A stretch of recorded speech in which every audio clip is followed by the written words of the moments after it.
창세기 4장 1절부터 8절 말씀 가지고 같이 은혜를 나누려고 합니다.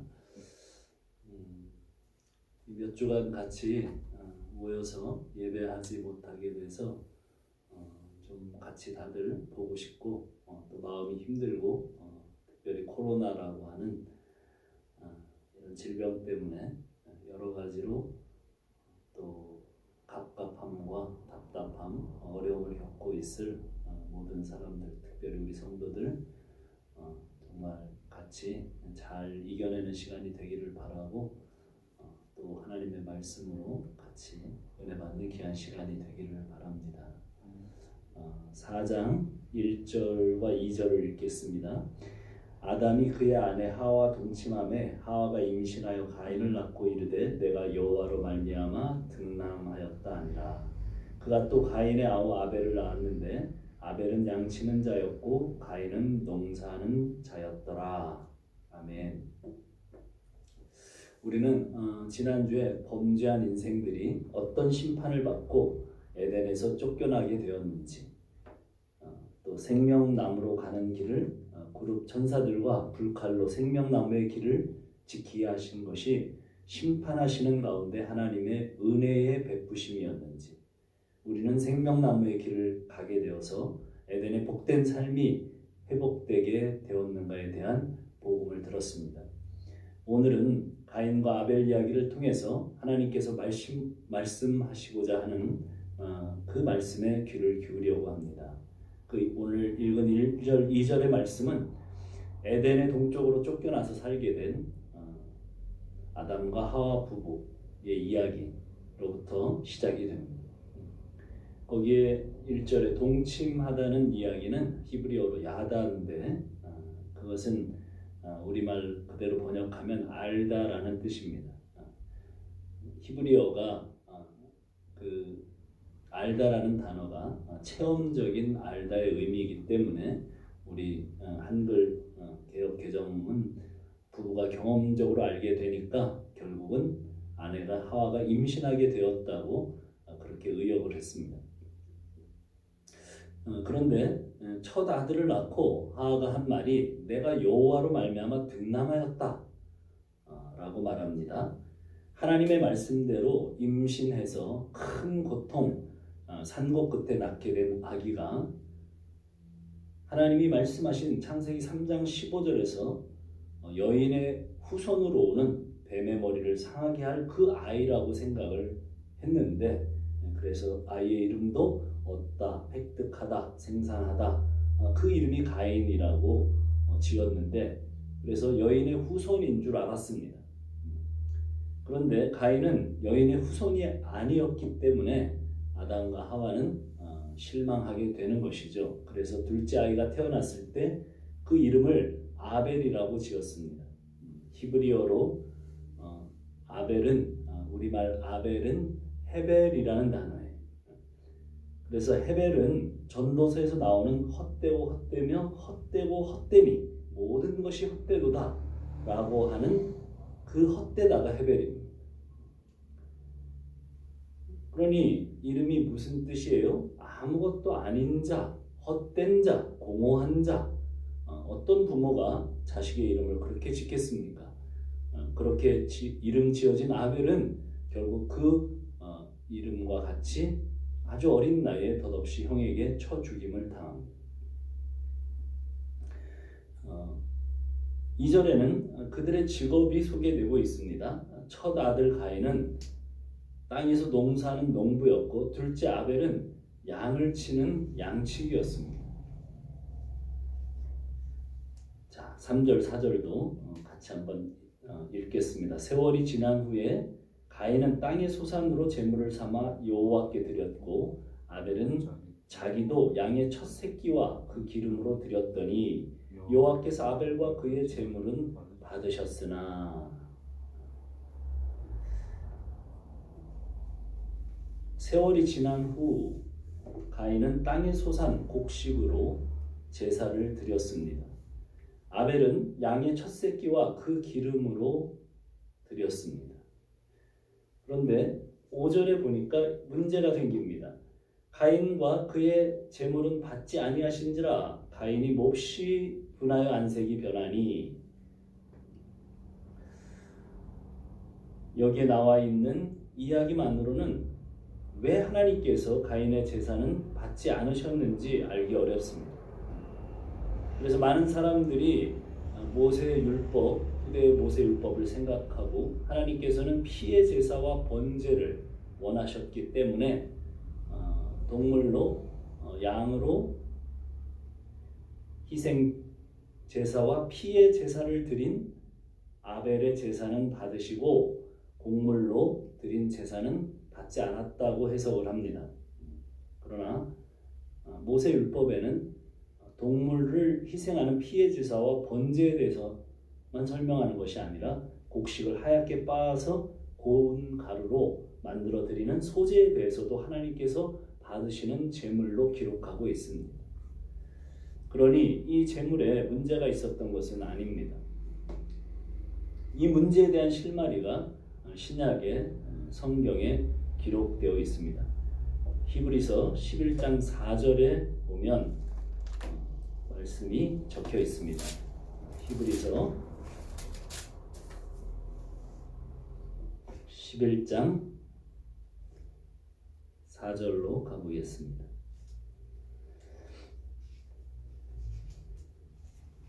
믿음장이라고 알려져 있는 그 히브리서 11장에 가면 믿음의 선진들에 대한 이야기가 나옵니다.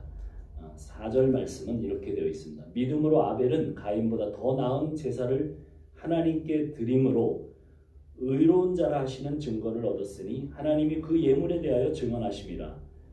그가 죽었으나 그 믿음으로써 지금도 말하느니라. 간단히 말해서 아벨은 믿음으로 제사를 드려서 하나님께서 받으셨다. 그리고 의로운 자라 하시는 증거를 얻었다. 이렇게 말씀하고 있습니다. 무슨 말씀입니까? 아벨은 믿음으로 제사를 드려 하나님께서 받으셨다는 것은 이해가 됩니다. 그런데 믿음으로 드린 제사가 의로운 자라는 증거를 얻게 되었다는 이야기는 또 무슨 이야기입니까? 히브리서 11장 8절에서 12절에 보면 우리 믿음의 조상 아브라함에 대한 믿음에 대한 이야기가 나옵니다. 제가 한번 읽겠습니다. 믿음으로 사라 자신도 나이가 많아 단산하였으나 잉태할 수 있는 힘을 얻었으니 이는 약속하신 이를 미쁘신 줄 알았습니다. 이러므로 죽은 자와 같은 한 사람으로 말미암아 하늘의 허다한 별과 또 해변의 무수한 모래와 같이 많은 후손이 생육하였느니라.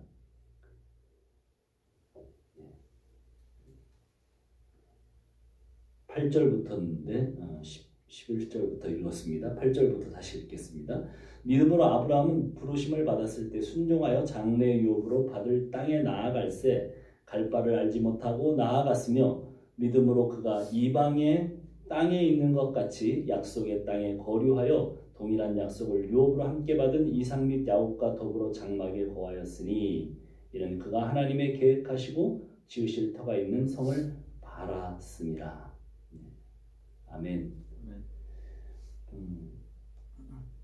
예, 아브라함과 사라의 믿음에 대한 이야기가 나옵니다. 그 아브라함과 사라의 믿음으로 말미암아 이삭을 생산하게 되었다는 이야기입니다. 그리고 그를 통해서 다시 많은 후손들이 생겼다는 이야기입니다.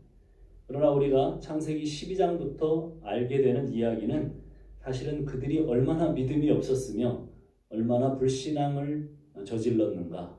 그래서 결국은 이스마엘을 생산하고 또 많은 경우에 그들은 믿지 못했고 심지어 하나님께서 직접 찾아오셔서 이삭의 잉태를 예고하셨을 때 그들은 우리가 어찌 나는 나이가 100세나 돼서 내 몸이 다 죽었고 사라는 경수가 끊어지고 단산하게 되었는데 어떻게 아기를 가질 수 있을까? 그러면서 사라는 심지어 그 뒤에서 비웃었습니다.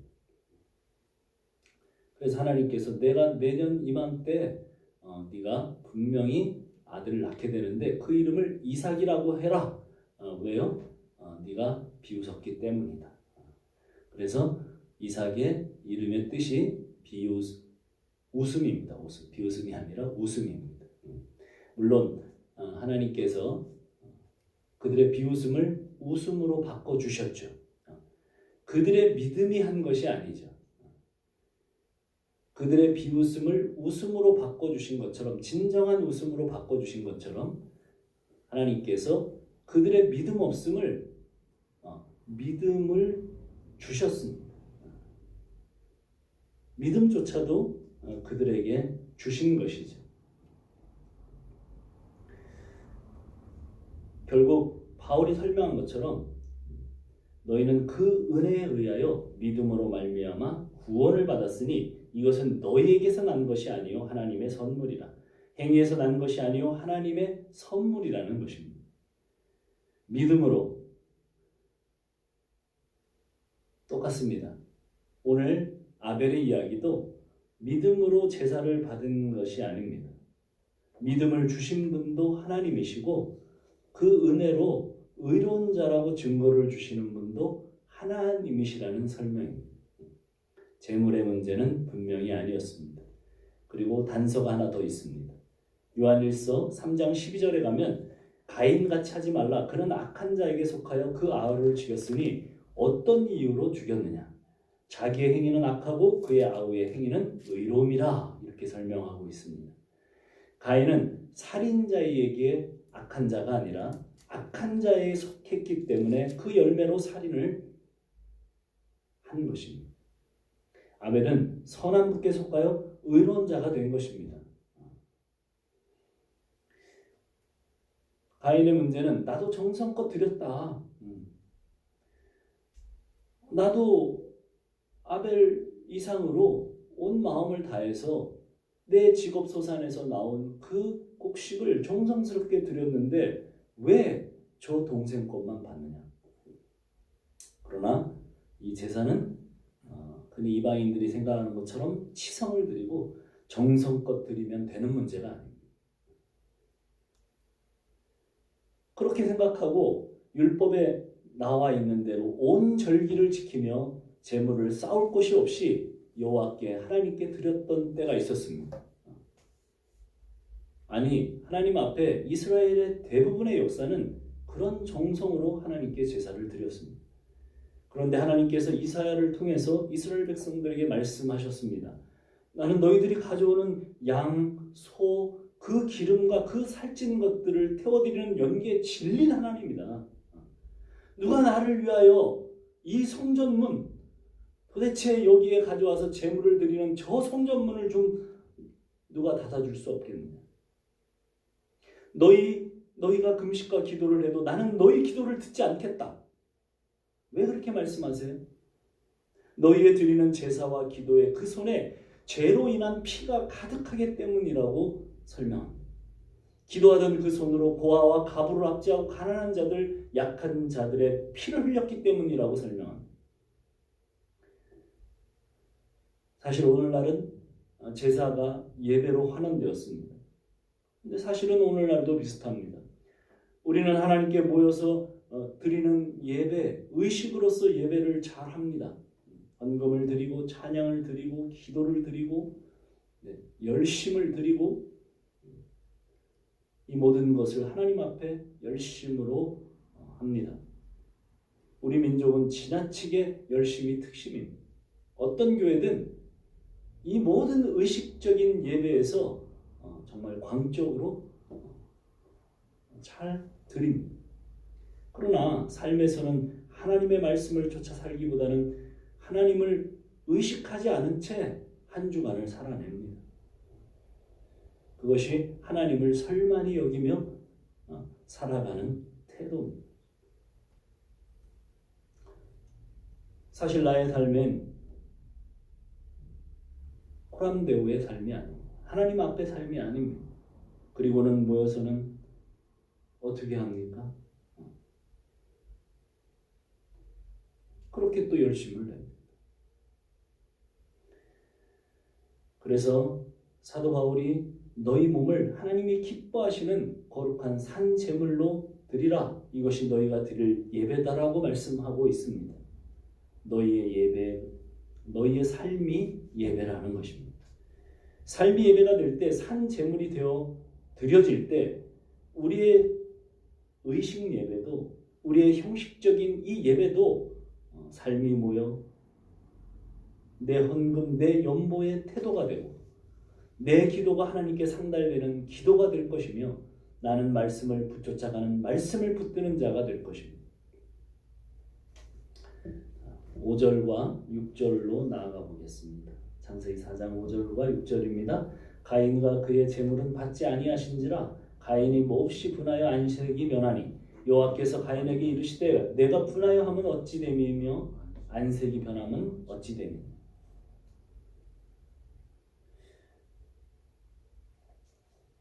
그렇죠. 이제 가인은 재물을 받지 않으신 하나님 앞에서 몹시 분해졌습니다. 그리고 얼굴색이 변했습니다. 고개가 떨어졌다고 원문은 소개하고 있습니다. 여호와께서 가인에게 말씀합니다. 내가 분하여 하면 어찌 됨이고 안색이 변하면 어찌 됨이냐 이렇게 물으십니다. 사실은 거기에 보면 가인과 그의 재물을 받지 않으셨다 그럽니다. 재물만 받지 않은 게 아니라 가인을 받지 않으셨습니다. 사실은 그런 삶의 소유자, 그런 소속인 가인을, 그 가인 자체를 거절하셨습니다. 존재가 거절된 것입니다. 같이 가인을 받지 않으셨습니다. 그러자 가인의 반응이 드러납니다. 우리는 누군가의 말을 잘 들어줄 때는 모릅니다. 거절을 하면 그 중심이 바로 드러납니다. 거절을 해보면 중심이 보입니다. 가인은 안색이 변합니다. 몹시 분하고 화가 났습니다. 왜 안색이 변하고 화가 났습니까? 시기와 질투 때문이죠. 동생에 대한 시기와 질투입니다. 사실은 나보다 못난 동생, 나보다 힘이 약한 동생, 나보다 별 볼 일 없는 동생이었는데 아니 그가 드리는 제사는 받으시고 내가 정성껏 드린 그 제사를 받지 않아? 제가 나보다 잘난 게 뭐야?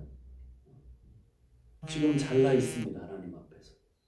그러자 그 동생을 시기하고 질투했습니다. 그것이 살인의 결과로 열매맺습니다. 질투는 무섭습니다. 인간관계를 왜곡시키는 무서운 감정입니다. 사람은 자기보다 못한 사람에게 질투심을 갖지 않습니다. 질투심은 자기보다 좀 더 나은 사람에게 갖는 감정입니다. 아담 이후에 인간은 자기가 하나님같이 되어 자기가 모든 것을 통제해야 되는, 자기가 우주 중심에 누구도 자기를 왕으로 다 생각하고 살아가는 그런 존재입니다. 나보다 잘난 사람을 볼 때 나보다 잘난 사람이 있어서는 안 되는 것이죠. 우리가 그것을 교양이나 윤리나 도덕으로 가리고 있을 뿐 사실은 그러한 마음을 다 내재하고 있습니다. 그래서 그런 나보다 잘난 사람을 볼 때 그를 제거하고 싶은 마음, 이것이 살인의 동기였습니다. 가인의 태도가 어떠해야 했겠습니까? 동생 것을 받으셨는지 겸손히 동생에게 물어봐야 했습니다. 자기의 고개를 숙이고 야 도대체 나는 왜 하나님께서 안 받으시고 네 재물만 받았니? 라고 겸손하게 물어봤어야 돼요. 내가 뭘 실수했니? 그런데 그 동생에게 자기의 자존심을 세우며 아니 오히려 시기와 질투로 그를 살인하는 그런 일이 생겼습니다. 그런데 그 헤벨 아무것도 아닌 것이 감히 이 부분에서 나를 넘어섰어? 그렇다면 널 없애야지. 우리는 이런 사건들과 상황들을 만날 때 겸손히 묻고 나의 삶이 드려지도록 연구하고 노력하는 자세, 그것이 오늘 우리가 가인을 통해서 배워야 되는 그런 지점입니다. 또 하나는 어떤 것입니까? 왜 그가 시기와 질투를 통해서 살인까지 나가게 됩니까? 그리고 그거의 목표점은 어디입니까? 그렇죠. 결국은 하나님에 대한 원망입니다. 아니 왜 동생 것은 받고 내 것은 안 받으십니까 하나님? 그런 거죠.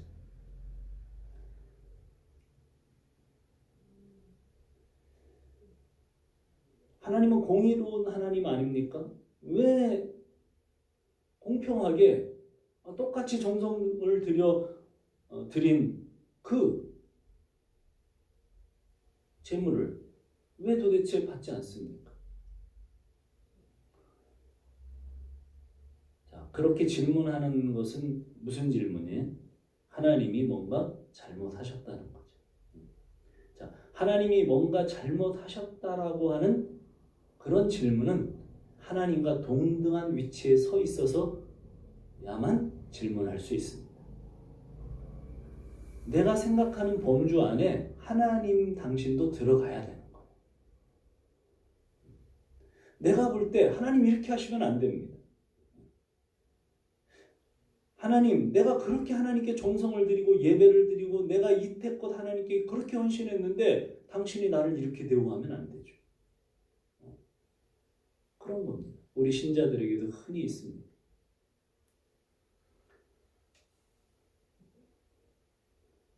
하나님의 백성으로 열심히 살았는데 뭔가 잘 안 되면 서운해지는 것입니다. 하나님 나한테 왜 이러십니까? 나는 당신을 믿어줬잖아.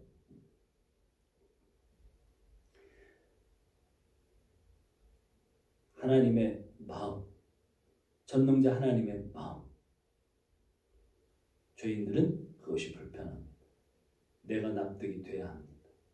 그래서 바울은 하나님을 대적하는 모든 사상과 생각을 무릎 꿇리고 다 사로잡아 복종하게 만든다고 말씀합니다. 그것이 사상입니다. 하나님 왜 그러십니까? 하나님 도대체 납득이 안 됩니다. 우리의 윤리와 인간의 학문과 인간의 과학은 그렇게 소리칩니다.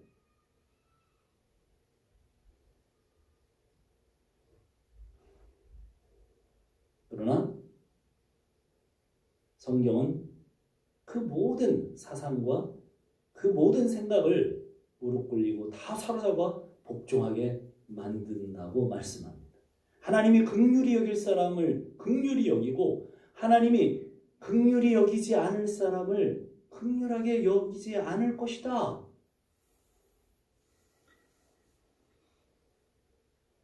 그렇게 말씀하십니다. 그럼 왜 그렇게 하십니까? 그것은 공정하지 못합니다. 바울이 뭐라고 얘기합니까? 왜 완악한 자를 그러면 허물하십니까? 완악하게 만들어 놓고 그것이 인간들이 얘기하는 겁니다. 바울이 말합니다. 뭐라고 얘기해요? 토기장이가 자기가 쓸 것을 어떤 그릇은 귀하게 만들고 어떤 그릇은 천하게 만들지 않겠느냐. 아니 토기장이가 그것도 못하냐? 어떤 그릇은 만들다가 깨버릴 수도 있고 토기장이가 자기의 목적과 자기의 생각대로 만들지 않겠느냐. 그것이 창조주와 피조물의 관계다. 함은 할 수 없다. 그러니 하나님과 동등한 자리에 있는 사람의 질문이 뭐예요? 그겁니다. 왜 하나님 내가 납득이 돼야 됩니다. 왜 그렇게 합니까? 자, 지금 가인은 자기를 어디 위치에 갖다 놓고 있습니까? 하나님과 같은 위치에 갖다 놓고 있기 때문에 화를 내는 겁니다. 자기가 하나님과 같은 위치에 있기 때문에 안색이 변하는 겁니다.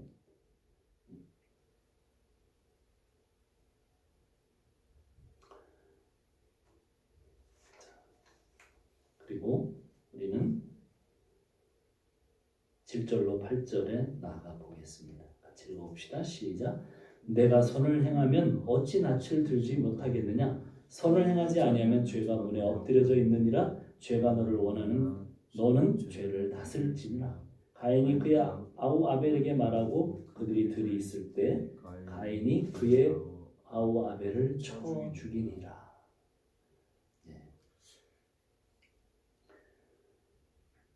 여기에 죄가 너를 원하나 너는 죄를 다스릴지라 이렇게 나오는 구절이 있습니다. 이것은 우리가 앞에서 읽은 창세기 말씀하고 병렬이 됩니다.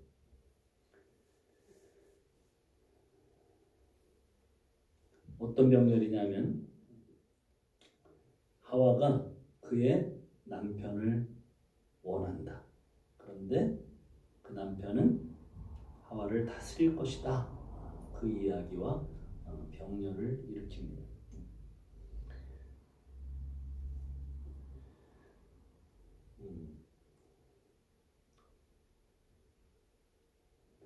죄는 너를 원하고 있는데 너는 죄를 다스려야 한다. 하나님이 그렇게 말씀하십니다. 어느 정도로 지금 죄가 너 앞에 와 있느냐면 거기에 문에 엎드려 있느니라.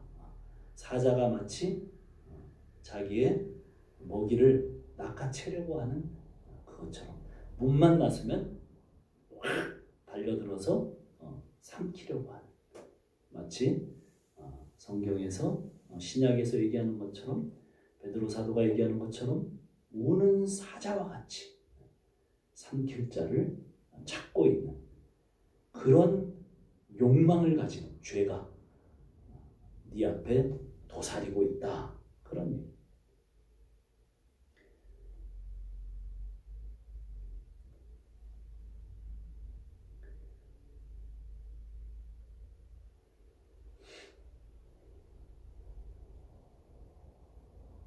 화가 나고 낙심된 그런 판단 기준을 가지고 뭔가 풀어야 하는데 지금 가인은 뭔가 풀어야. 그런데 하나님은 지금이 바로 선을 행해야 할 때이고 선을 행하면 반드시 낯을 들게 된다. 아니 하나님께서 내 제사를 받지 않아 놓으시고 하나님이 또 그렇게 말씀하십니다. 그러면 사실은 우리도 이 부분에서 넘어지는 부분이죠. 하나님이 다 알아서 하시고 하나님 낯을 들게 해 주신다 그러셨으면 내가 할 일은 내년에 복식이 나올 때까지 뭐 하나님이 받고 안 받으시고 이것을 생각하기보다 또 곡식이 나올 때까지 그냥 하나님께서 낯을 들어주신다고 하시니까 그렇게 또 새롭게 나오면 제사 드리지, 예배 드리지. 하나님이 어차피 주신 건데 그렇게 하면 낯을 들 수 있겠다고 하시니 그렇게 하면 되는 것인데 가인은 거기에서 넘어집니다. 무슨 얘기예요? 그냥 계속해서 선을 너는 행하라. 그것은 아직 미완료형입니다.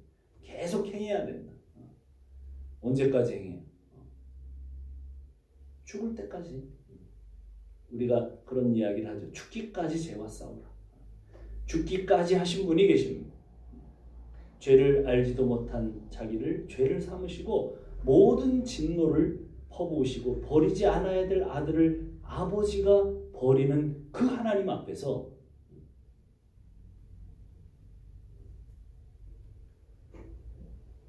그런데 그 십자가에서 순종하십니다. 순종하지 않는 가인을 덮쳤습니다. 죄가 덮쳤습니다. 그러나 주님은 때가 이르면 이제 그 모든 것을 거둘 때가 오는 것을 아시고 그 십자가에서 모든 것을 죽음으로써 해결하셨습니다. 이 땅에서 보이는 것에 여러 가지 오점이 있고 또 미스가 생깁니다. 그 순간에도 우리는 죄에게 속지 말아야 합니다. 가인 아벨의 정점은 피조물인 우리가 하나님의 일에 가타부타 할 수 없다는 겁니다. 내가 창조주와 똑같은 입장으로 행동하며 그렇게 가인의 입장에서 하나님이 이것이 옳고 저것이 옳고 하나님이 이것이 옳고 저것이 옳다고 하는 것이 맞습니다. 내가 하나님의 일을 이것이 옳고 저것이 옳다라고 하는 것이 아니라는 것.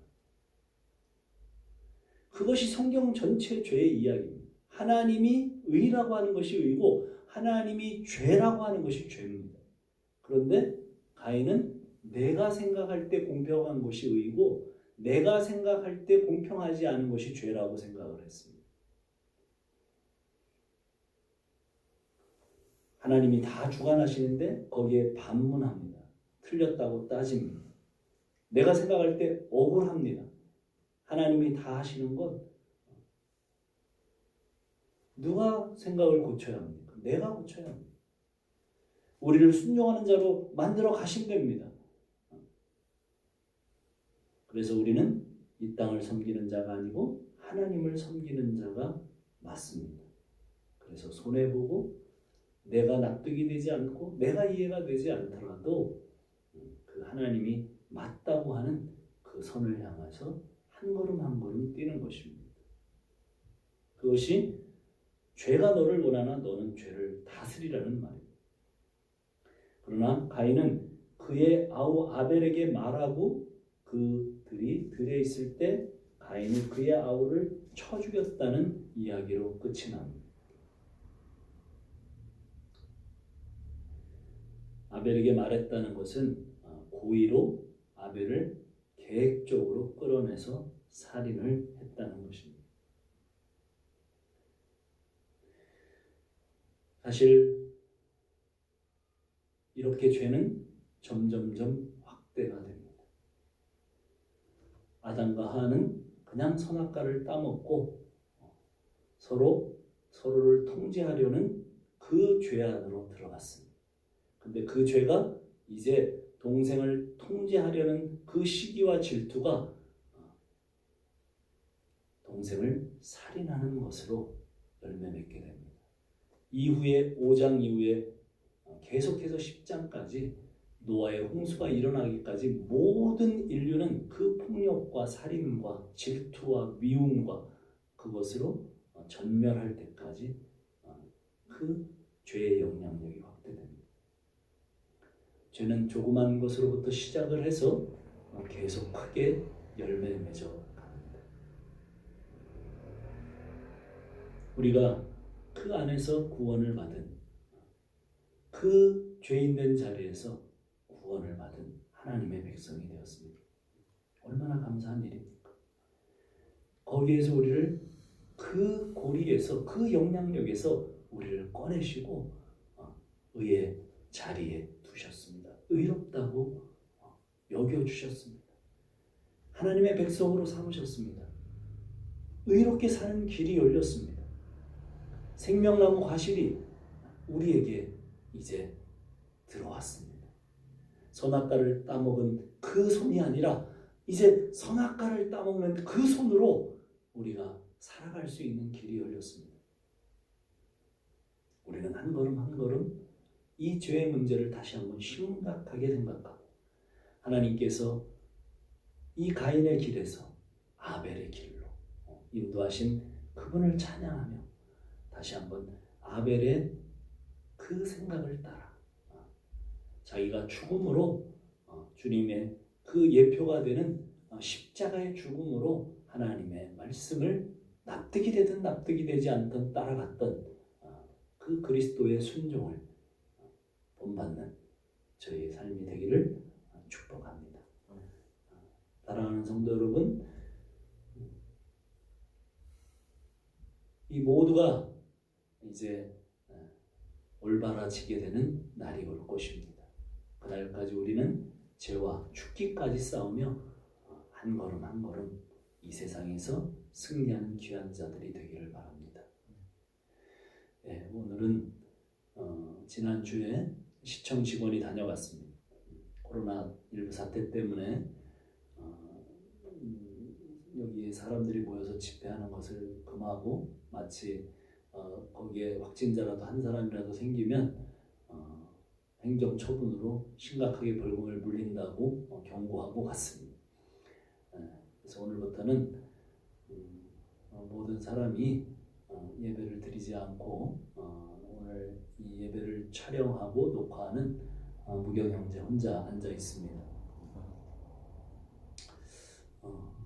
좋은 시간이 되기를 바라고 또 한 주간의 삶을 죄와 싸우며 이기는 그런 우리 중문 교인들이 되기를 바라고 아무런 청중이 없는 데서 혼자 설교를 한다는 것이 너무 어려운데 여러분 기도로 같이 돕기를 바랍니다. 감사합니다. 한 주간도 잘 지내십시오.